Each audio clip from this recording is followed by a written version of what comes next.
Welcome to Al Hadi Foundation School.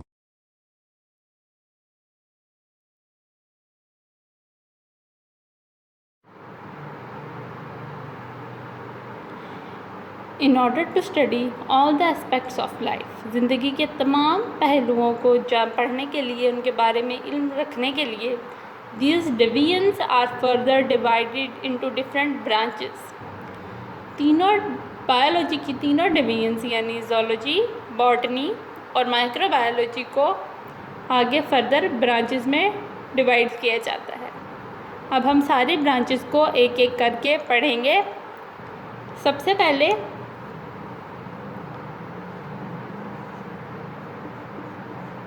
Morphology.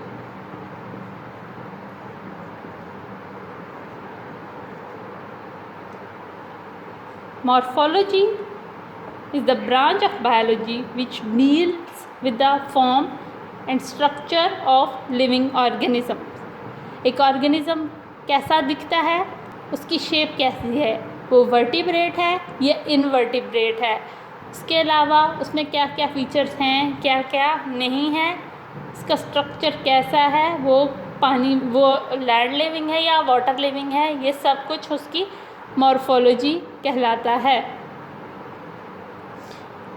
Number 2,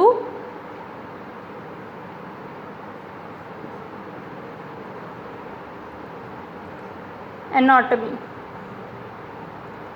anatomy कहते हैं internal structures, study of internal structures. कोई भी structure है उसको काट के उसके अंदर की तरह अंदर से देखना कि वो कैसा है, ये उसकी एनाटॉमी कहलाती है। फॉर एग्ज़ाम्पल, हमें पता है कि ह्यूमन हार्ट जो है वो बीट करता है और ब्लड को पूरी बॉडी में पहुंचाता है, लेकिन वही हार्ट अंदर से कैसा है उसको जब तक हम काटेंगे नहीं हमें पता नहीं चलेगा कि हार्ट के कितने चैम्बर्स हैं, हार्ट के अंदर क्या क्या होता है, तो उसको काट के अंदर से देखा जाता है। तो ये हार्ट को काट के उसके अंदर सारे पार्ट्स देखना हार्ट की एनाटॉमी कहलाता है। Number 3, histology.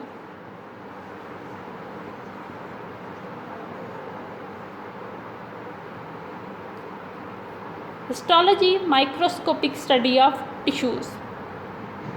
एक जैसा काम करने वाले सेल्स आपस में अरेंज होते हैं, इकट्ठे होते हैं, एक दूसरे के साथ जुड़ते हैं और टिश्यूज़ बनाते हैं।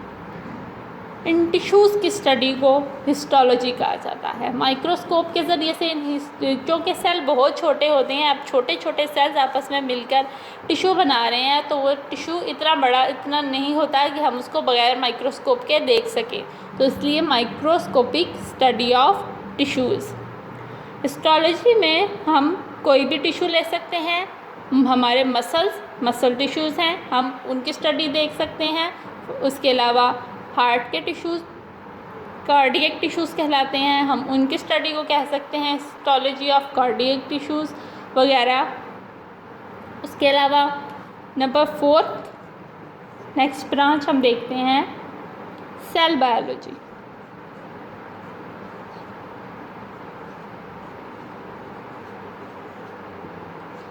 सेल बायोलॉजी की वो ब्रांच है जिसमें हम सेल को स्टडी करते हैं, सेल का स्ट्रक्चर कैसा है, यानी सेल के अंदर कौन कौन सी ऑर्गेनेलिस हैं, सेल किस किस चीज़ से मिलकर बना हुआ है, सेल क्या फंक्शन कर रहा है, और उसके अलावा हम सेल की डिवीजन यानी माइटोसिस मियोसिस का जो प्रोसेस है वो सेल कैसे करता है वो भी हम सेल बायोलॉजी में ही देखते हैं।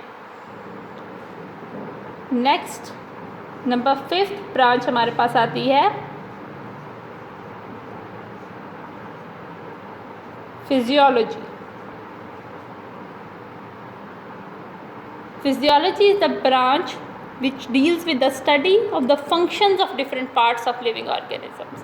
एक ऑर्गेनिज्म है तो उसके तमाम बॉडी पार्ट्स को क्या क्या फंक्शन कर रहे हैं उनकी स्टडी को हम फिजियोलॉजी कहते हैं। फॉर एग्ज़ाम्पल, अगर हम लिम्ब्स की बात करें, हम सिर्फ लेग्स की बात करते हैं, ह्यूमन लेग्स की बात करते हैं, तो ह्यूमन लेग्स यूज़ होती हैं फॉर मूवमेंट, तो उसमें मूवमेंट कैसे हो रही है ये कहलाती है लेग्स की फिजियोलॉजी।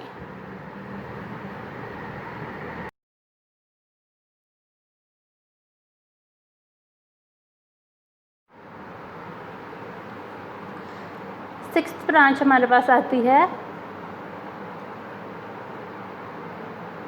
जेनेटिक्स। जेनेटिक्स में study of genes and their role in inheritance. Genetics biology की वो ब्रांच है जिसमें हम जीन्स की स्टडी करते हैं, जिसमें ये देखा जाता है कि कौन सी चीज़ विरासत में पेरेंट्स से आगे जनरेशन टू जनरेशन चलती जा रही है, यानी कौन सी चीज़ पेरेंट्स से आगे उनके बच्चों में ट्रांसफ़र हुई है, कौन से कैरेक्टरिस्टिक्स ऐसे हैं जो आगे ट्रांसफ़र हुए हैं। अब इनहेरिटेंस का मतलब ही यही होता है कि कैरेक्टर्स का एक जनरेशन से दूसरी जनरेशन में ट्रांसफ़र हो जाना। इसमें हम एग्जांपल ले सकते हैं colour of eye, hair colour, height, intelligence वगैरह, जो एक बच्चा अपने पेरेंट्स से जीन्स में लेता है। सेवंथ ब्रांच है हमारे पास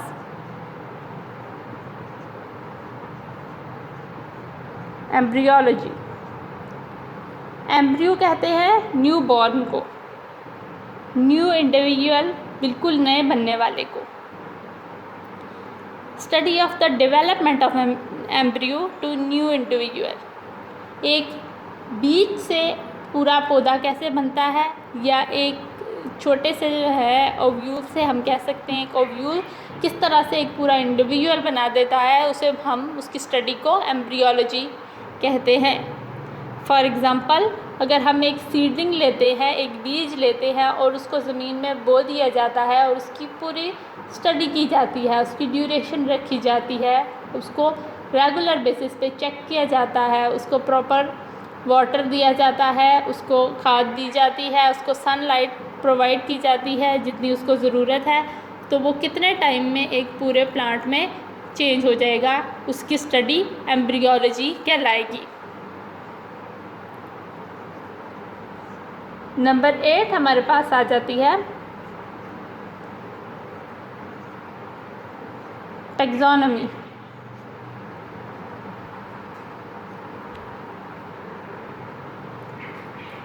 Taxonomy is the study of the naming and classification of organisms into groups and subgroups.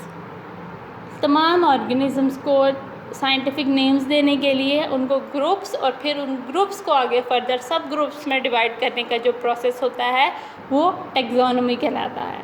Taxonomy में 8 टैक्सास होते हैं जिनको हम मुख्तलिफ नेम देते हैं और उन नेम्स के अकॉर्डिंग चलते हुए हम एक एनिमल को उसका नाम देते हैं।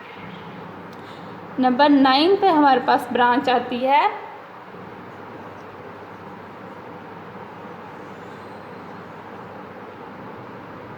प्लेंटोलॉजी।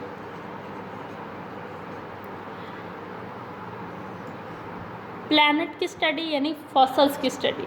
फॉसल्स यानी कि वो एनिमल्स और प्लांट्स और एनिमल्स जो कि अब नहीं हैं, जो कि मर चुके हैं, एक्सटिंक्ट हो चुके हैं, जिनकी रिमेनिंग ज़मीन में रह गई थी, वो ज़मीन में दब गए थे किसी वजह से, तो उनके ऊपर मिट्टी की तहें जमती गई और वो ज़मीन का हिस्सा बन गए। ज़मीन में उनकी हड्डियों के बाकियात जो रह गई उनको बाद में निकाल लिया गया, जिनके ज़रिए से हमें ये पता चला कि ये एनिमल, इस शेप के एनिमल या बर्ड्स या प्लांट किसी टाइम में एग्जिस्ट करते थे, रहते थे। वो पत्थर फॉसल्स कहलाते हैं। उन फॉसल्स की स्टडी को हम प्लेनेटोलॉजी कहते हैं। नंबर 10 पे हमारे पास ब्रांच है एनवायरमेंटल बायोलॉजी।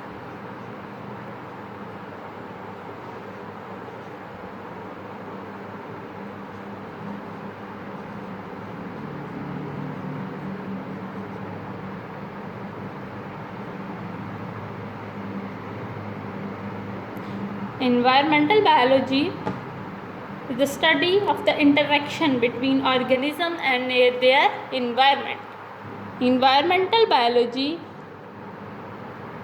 बायोलॉजी की वो ब्रांच है जिसमें रिलेशनशिप देखा जाता है कि एक एनिमल जिस इन्वायरमेंट में, जिस माहौल में रह रहा है, उस माहौल में उस एनिमल का दूसरे एनिमल्स के साथ कैसा रिलेशनशिप है, वो उनके साथ कैसे रहता है, वो उनके साथ कंपटीशन करता है या उनके साथ चीज़ें शेयर करता है, उनके साथ अपना हैबिटेट शेयर कर रहा है या नहीं कर रहा है वगैरह। नेक्स्ट ब्रांच हम देखते हैं नंबर 11 पे।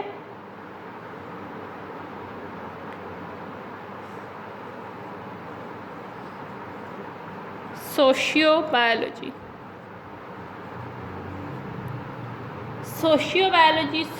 सोशियो वर्ड सोशल से निकला है, यानी कोई एनिमल कितना सोशल है, वो कितना बिहेवियर कैसा शो करता है। कुछ एनिमल्स जो सोसाइटीज़ बनाते हैं, जैसे कि ह्यूमंस सोसाइटी बनाते हैं, जैसे कि कैट्स हैं वो सोसाइटीज़ बना के रहती हैं। ये सब जो सोसाइटी बना के रहते हैं वो दूसरे एनिमल्स के साथ कैसा सोशल बिहेवियर शो करते हैं, ये उनके साथ किस तरह से रहते हैं, इसकी स्टडी सोशियोबायोलॉजी कहलाती है।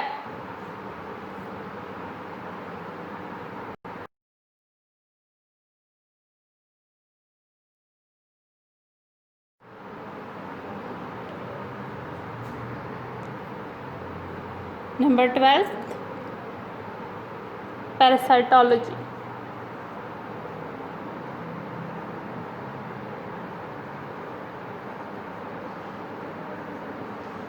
नाम से जाहिर है पैरासाइट्स की स्टडी।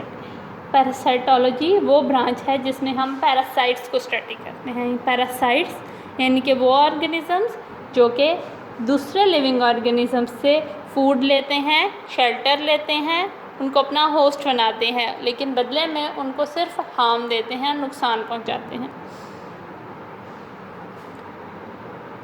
नंबर 13 पे जो ब्रांच आती है वो है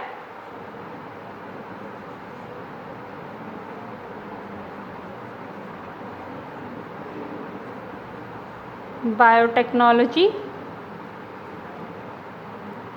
Biotechnology deals with the practical application of living organisms to make substances for the welfare of mankind.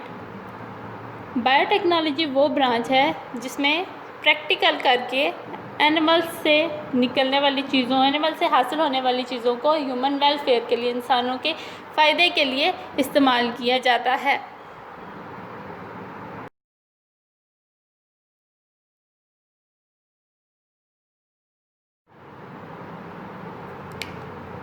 Fourteenth branch of biology जो कि है इम्यूनोलॉजी। इसमें हम इम्यून सिस्टम के बारे में पढ़ते हैं। इसमें हम किसी भी एनिमल के इम्यून सिस्टम को पढ़ते हैं। इम्यून सिस्टम यानी कि हमारी बॉडी का वो सिस्टम जो हमारी बॉडी को इन्वेडिंग माइक्रोब्स, जर्म्स, ये जरासीम या बैक्टीरिया, वायरस वगैरह जो हमारी बॉडी पे बाहर से अटैक करते हैं, हमें बीमार करते हैं, उनसे हमें प्रोटेक्ट करता है, उनसे हमें प्रोटेक्शन दे रहा है, इम्यून सिस्टम कहलाता है, हमारी बॉडी का इम्यून सिस्टम कहलाता है। उसकी स्टडी को हम इम्यूनोलॉजी कहते हैं। नंबर 15 पे हमारे पास जो ब्रांच है वो है entomology. Entomology is the branch of biology in which we study insects. जितने भी इंसेक्ट्स हैं उन सब की स्टडी को हम एंटोमोलॉजी कहेंगे। For example study of ant, इसके अलावा study of butterfly, study of a beetle, ये सब हम एंटोमोलॉजी में करते हैं। 16th and last branch of biology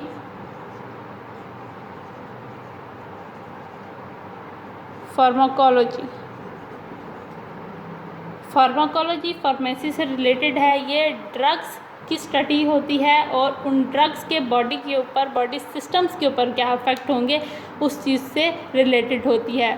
for example अगर हम बात करते हैं कि एक ड्रग है इंसुलिन, तो वो इंसुलिन हमारी बॉडी के ऊपर क्या इफ़ेक्ट डालती है। इसके अलावा अगर हम पैरासीटामोल की बात करें तो वो हमारी बॉडी के ऊपर क्या इफ़ेक्ट डालती है। तो इसी तरह से और भी बाकी जो ड्रग्स हैं उनके हमारी बॉडी के ऊपर क्या इफ़ेक्ट्स होंगे, नेगेटिव इफ़ेक्ट होंगे, पॉजिटिव इफ़ेक्ट्स होंगे, क्या इफ़ेक्ट्स होंगे, इस सब की स्टडी फार्माकोलॉजी में की जाती है।